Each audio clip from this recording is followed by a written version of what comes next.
Okay, so let's continue. And the axisymmetric problems.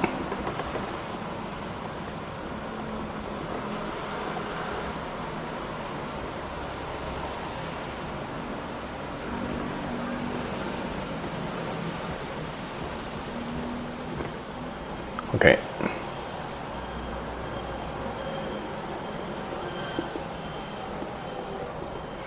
Okay, instead of the x and the y axis, for the axisymmetric problems, usually we call the coordinate system as the r coordinate and the z coordinate.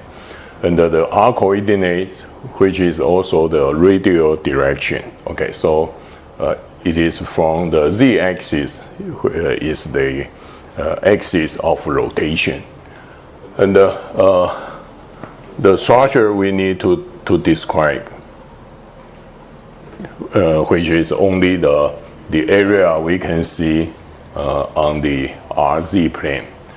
And remember, the z-axis is the axis of rotation. So the entire three-dimensional structures, you can get the entire structures by rotating this plane about the z-axis, so you can get the entire structure. So we have the r and the z-axis to describe the structures. Also, the applied loadings we need to describe also lie on the RZ plane. And for any concentrated load, this concentrated load will be applied to the entire three-dimensional structures, and it is applied at the same locations. When you rotate the structures, also you need to rotate the applied loading. So this applied load, which is applied at all the corresponding points for the entire three-dimensional structure. And we need to describe the boundary conditions. Okay, so it is we need to only to describe whether this point, if this point is restrained to the both displacements along the r direction and the displacement along the z direction, then you can use a hinge support. If you use a roller support, so it means the direction perpendicular to the roller support, which is restrained to be equal to 0. Okay, so that's the structure we need to describe. So we have we need to input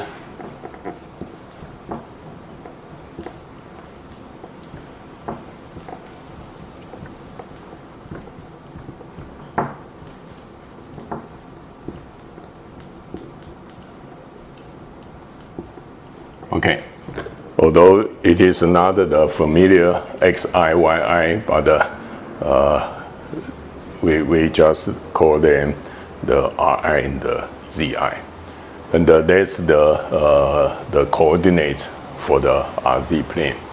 And also we need to input the applied loading.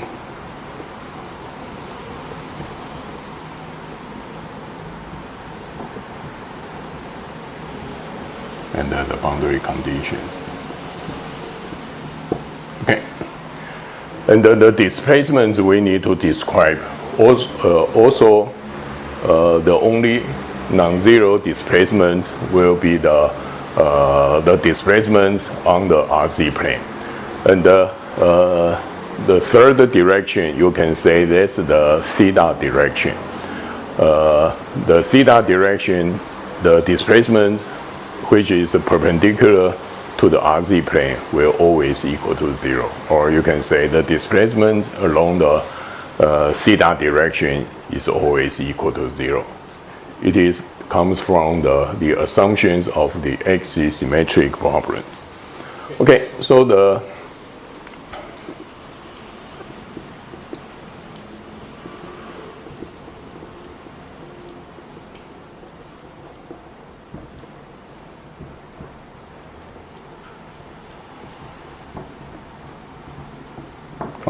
we need two displacement components. One, we still call them the U displacement. The second one is the V displacement. But right now, the U displacement will be the displacement along the R direction. The V displacement, which is the displacement along the Z direction. Okay, that's why the problem is called the two-dimensional problems. You can see the locations of the points, the applied loadings, and the displacements. All these, they can be described by the two-dimensional coordinate system, the RZ system. Okay, so that's the displacement. And then you will find the corresponding assumptions about the displacement fields.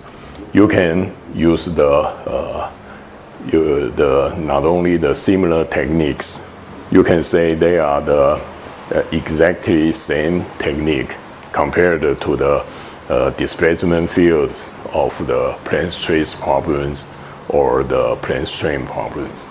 Okay, so we have the R functions.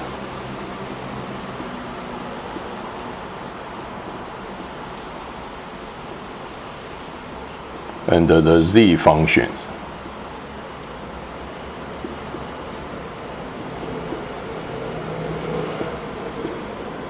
Defined in the masked element. The masked element is still the Cartesian and the eta coordinates, and both the Cartesian and the eta, the range of these two, they are from the -1 to +1. Okay. And for this range, it is called the masked element. So the phi functions, they are the shape functions designed for the masked element. And also it is corresponding to the number of the nodes used for these problems. That's the R function, the Z function. For these two functions, they are used to define the inverse geometric mapping.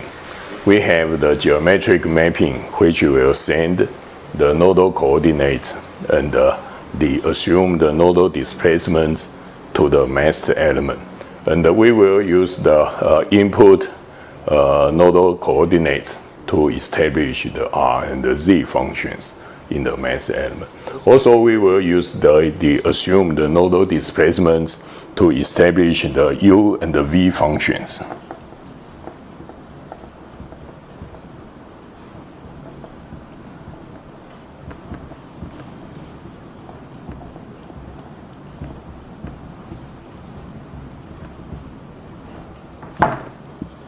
Okay. When we do the inverse geometric mapping from the masked element back to the real element, also we will send the U and the V functions back to the real element. So that's the procedure we establish the displacement fields for this element. Okay, so you can copy the spring. This.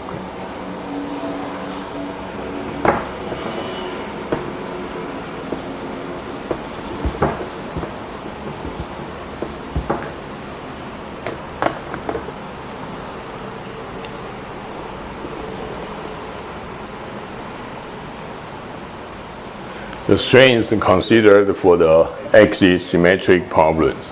There are 4 strains we need to consider. First, which is the epsilon R, epsilon Z, gamma RZ, and epsilon theta. Okay, so epsilon R and epsilon Z, they are the normal strains on the RZ plane. And the gamma RZ it is the shear strain defined by the change of the angles at all the points. And the epsilon theta, which is the normal strain along the tangential direction of the RZ plane. And if we know the U displacement functions and the V displacement functions, the normal strains and all these, you can say the first three strains, we can get the strains from the derivatives of the displacement functions. So epsilon r, which is the partial r, partial u,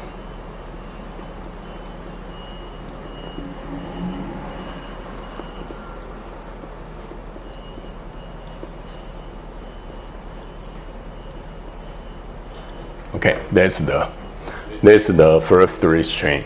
Although the symbols, they are different, and for the previous two elements, we use the x and the y, u and the v.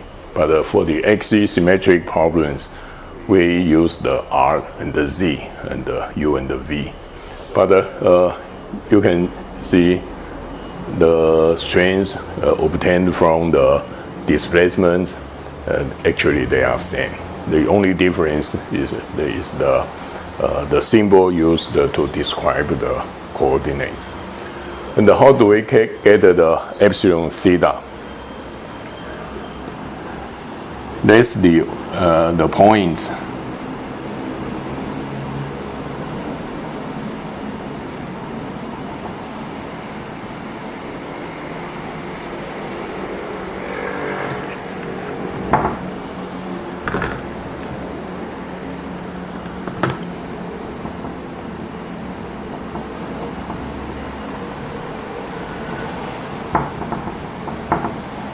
Okay, assume this point is let's call that's the considered point.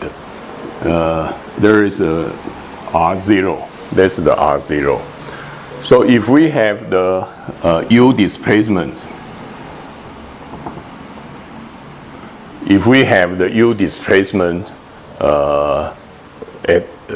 occurred at this point, so it means that after we apply the loadings to the structure, this point, the displacement along the radial direction, the amount of the displacement, they are the U displacements.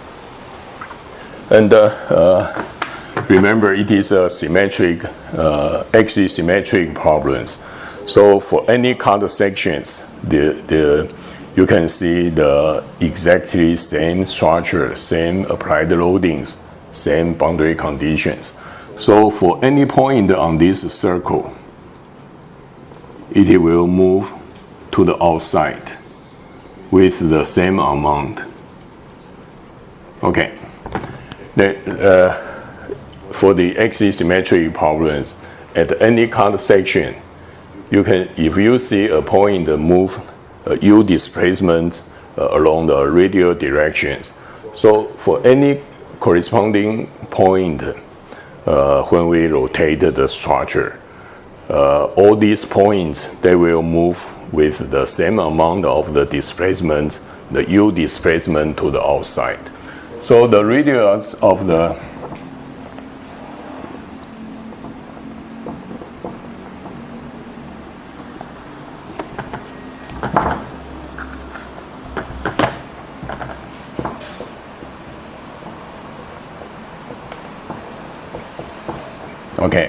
the new radius of the point, the new radius for the deformed shape. Okay, if we draw the red line represents the deformed shape, the black lines represent the original shape, and that's the deformed shape. That's the original shape, and the length of these two circles, they are different, and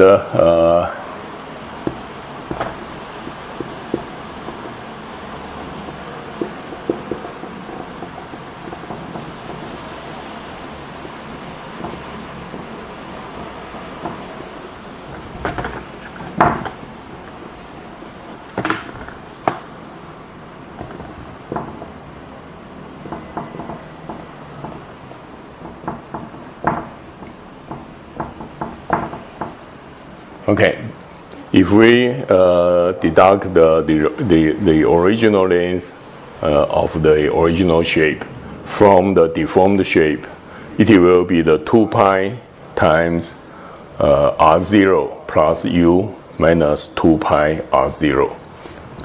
That's the r0. Let me use the blue color.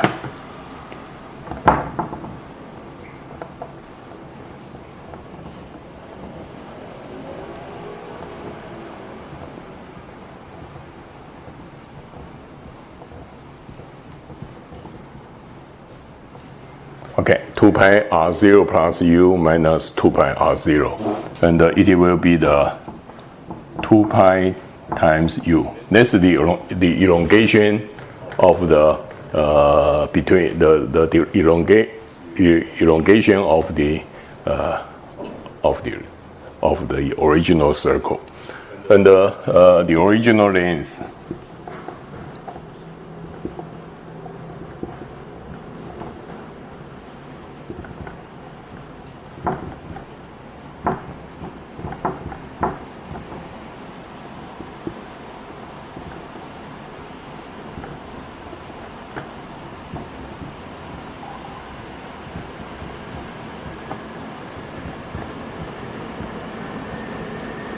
Okay, so the elongation along the theta direction, it can be calculated by the displacement at this point, the u displacement divided by the r0,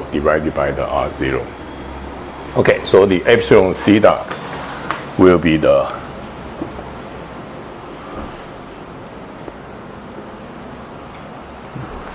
Okay, so it is for the epsilon theta in the axisymmetric problems, which is a special case. For most structural analysis problems, the strains usually they are the derivatives of the displacement. But for when you calculate the epsilon theta, it is you can calculate the epsilon theta, but you don't need to take any derivative. That's the displacement by itself divided by the original radial length of the considered point. Okay, so that's the 4 strains we need to calculate for the axisymmetric problems.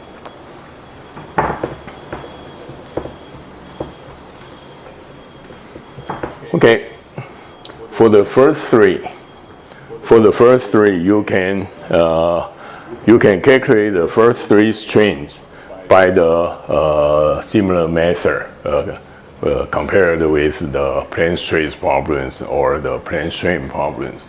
So the epsilon r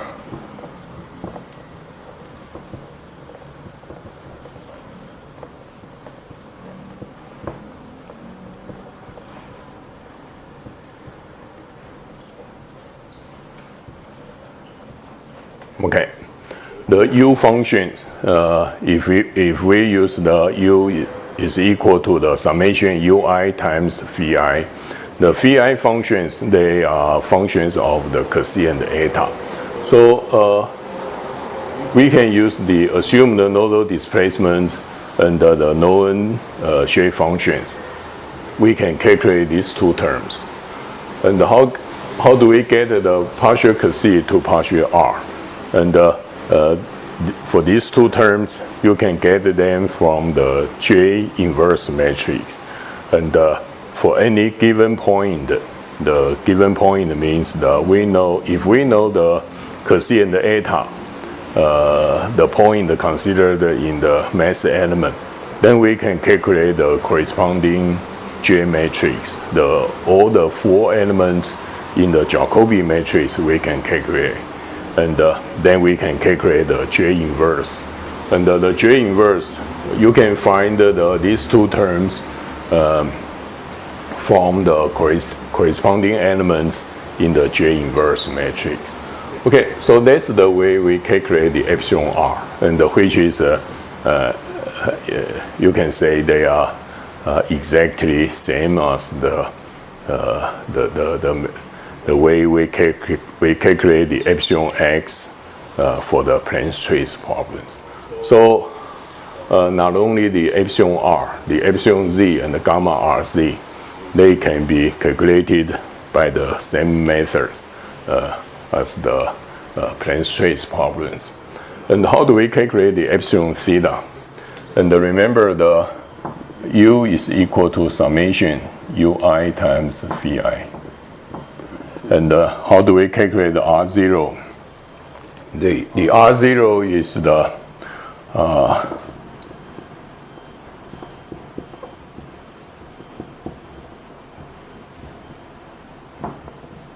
okay, for any considered point or for any point inside this element, if we like to know the radial coordinate, R coordinates for any inside point, then we can use the input Ri. The user needs to input the Ri and the Zi for all the nodal points we need to use. And for this element, we know all the Ri values. We know the Ri value. The Ui and the Vi, they are assumed, but the Ri and the Zi, they are the input known values. So we know all the Ri for this element. Also, we know all the Phi functions. So for any considered point, we know the corresponding cosine and eta values. Then we can calculate the Phi functions, and we can use the input Ri values. Then we can calculate the corresponding R0, the original radial length for the considered point. Okay, so that's the method we can calculate this one. So the fourth row.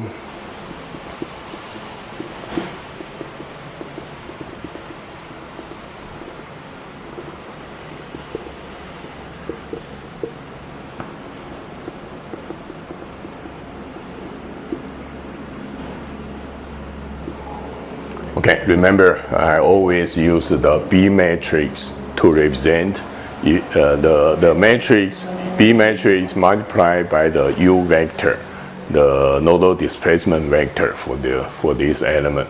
So the B matrix multiplied by the U vector can give you the epsilon, the strain vectors. And usually we arrange all the four strains. The sequence of the four considered strains, we will arrange them in this sequence. Probably you will ask, why don't we use the epsilon theta for the third element, the gamma rz for the fourth element? Okay, you can do this, no problem. Since the sequence of the strains, you can always define the sequence by yourself. But the reason why for most programs use the sequence like this one, since if you arrange the sequence like this one, the first three strains will be exactly same as the sequence used for the plane trace problems and the plane strain problems. And a lot of programs, since we know if you develop the plane trace elements, if you develop a program which can solve the plane trace problems, you don't need to do too much corrections. So this program can be used to solve the plane strain problems. The only difference will be the D matrix, will be the thickness. The thickness for the plane strain problems, which is fixed to be the 1. And also you can do only a little modifications of the original program. Then this program can be used to solve the axisymmetric problems also. So if you consider you like to develop only one program, but this program can solve all the three types of the problems, sometimes the program use a parameter. The parameter, if the parameter equal to 1, means the user like to solve the plane straight problems. If the parameter is equal to the 2, it means the user like to solve the plane strain problems. The parameter is equal to the 3, it means the user like to solve the axisymmetric problems. Okay, so a lot of time we will like to use a program which can solve all the three types of the problems.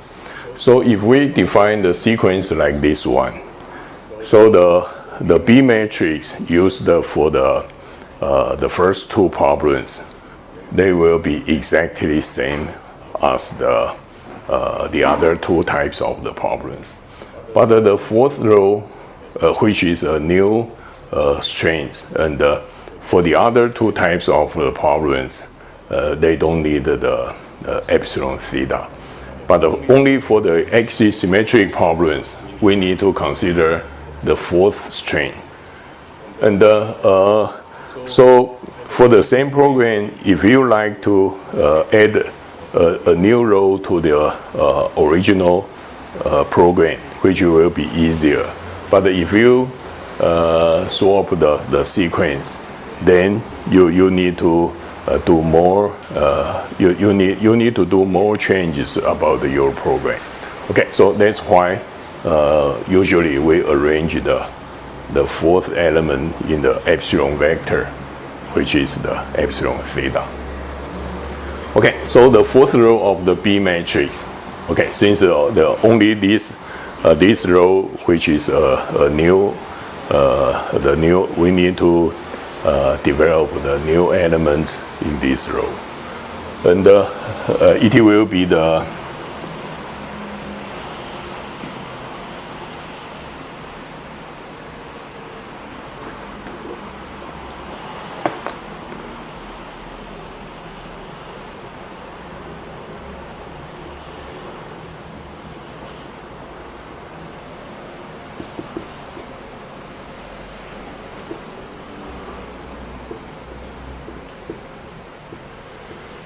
okay.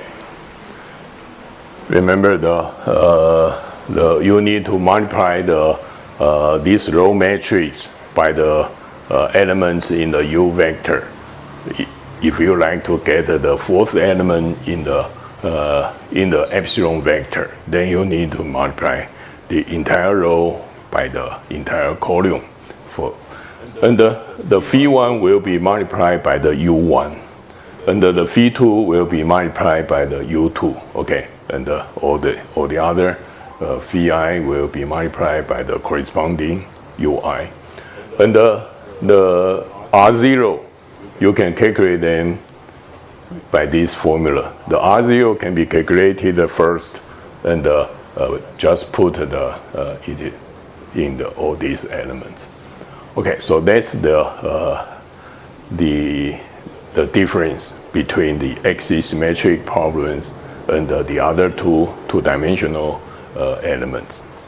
Okay, so print the screen.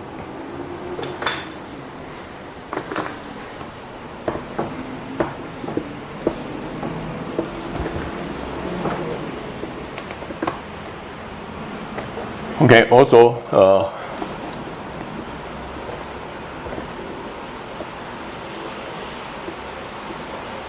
for the axisymmetric problems, this one is a 4x1, this one is 4x1, and this one is 4x4.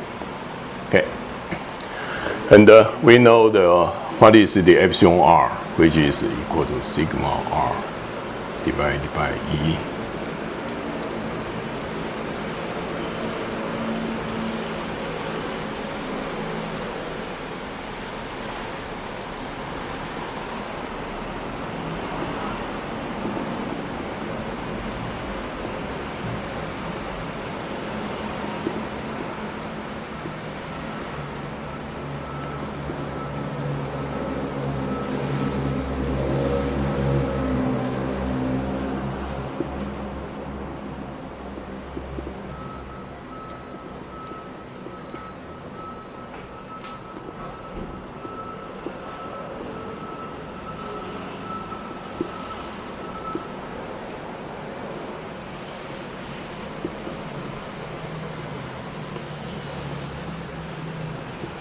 Okay, that's the formula we can write down immediately if you know the definitions of the Young's modulus, the Poisson's ratio, and that's the formula we can write. And that's the epsilon is equal to the F matrix multiplied by the sigma vector. And we can solve the F inverse.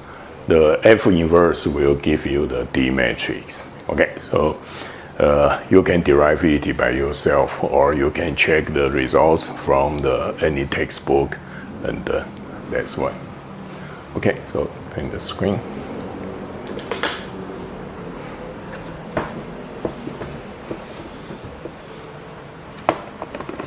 Okay, how do we calculate the strain energy?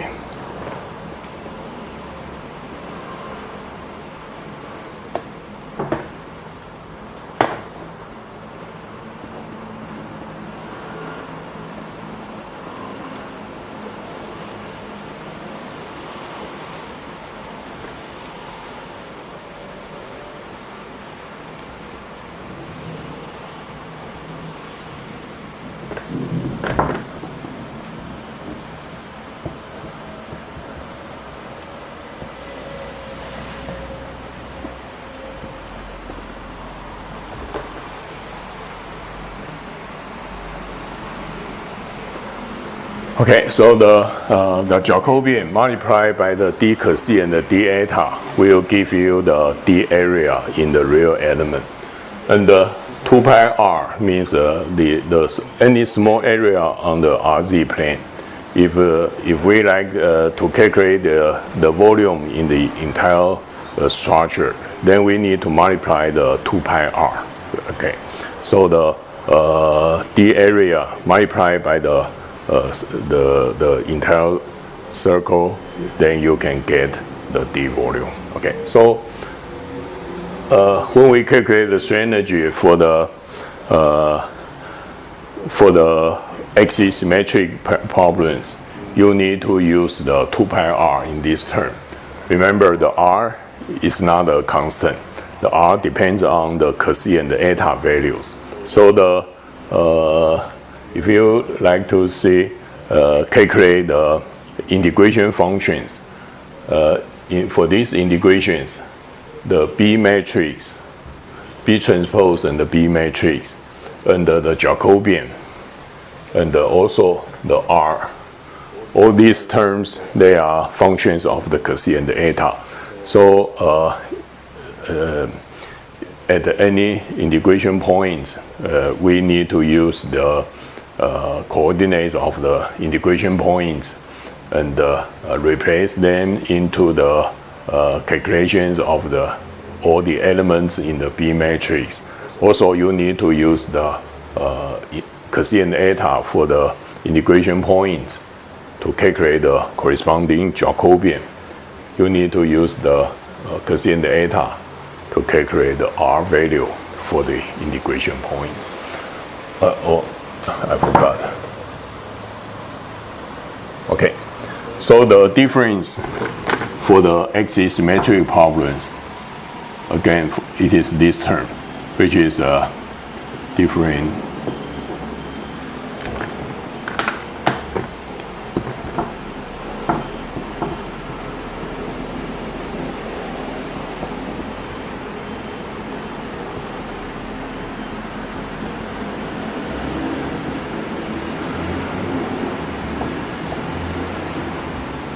Okay, so the 2 pi r will be different.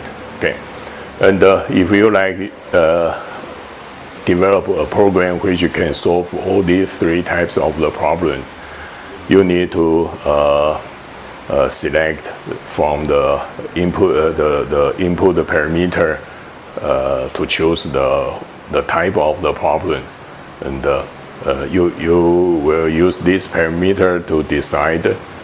When you calculate the element stiffness matrix, which kind of the value we need to multiply at this point, and you need 3 routines for those which are different for these 3 problems. But for most part of the program, you can use exactly same functions or same subroutines to solve the problems. Okay, if we calculate the strain energy for the structure, if we multiply the 2 pi r, it represents the entire structure.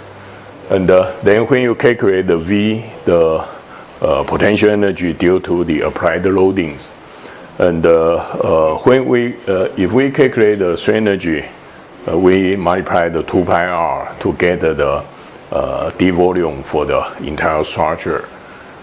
Then when you calculate the V, also you need to multiply by the 2 pi r, since that's the work done by the external load. The external load, they are applied not only to a single point at RZ plane. For any applied loading, which is also applied in a circle to all the corresponding points for the entire structure. So you need to calculate the work done by the external load for all the points on this circle. Okay, so that's so when you calculate the equivalent load vector, and for the axisymmetric problems, the results will be different, since you need to multiply by the 2 pi r, not the thickness t like the plane stress problems, or the value of the 1 used by the plane strain problems. Okay, print the screen. Okay, so I think we still got 15 minutes for the class, but I finished the most part for the parts I like to explain, and I think I'd like to give you a homework. You can send your homework by the email, since I have not opened the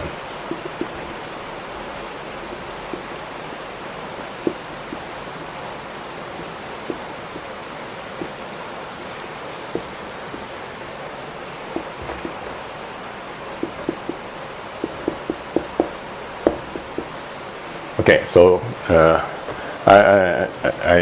I didn't use the Moodle before, so I have not opened the folder which you can send in the homework. I will try to understand how can I open those folders. But before that, you can send your homework to me through the email.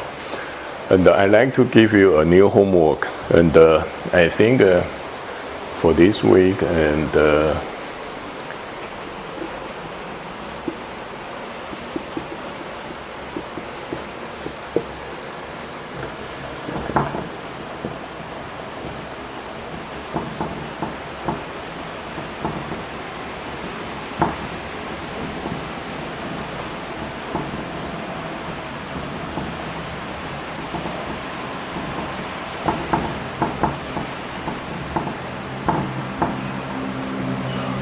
okay, that's the 2 homeworks. Okay, so that's the end. I think I will send after this video. Probably I will send a new video in 3 days, not for 1 week, since actually we are 1 week behind the schedule. So I need to catch up. So probably for the next week, you need to see 2 videos, not only 1 video. Okay, so try to catch up the program. Try to catch up everything. Okay, so that's the homework, and you can send it to this email.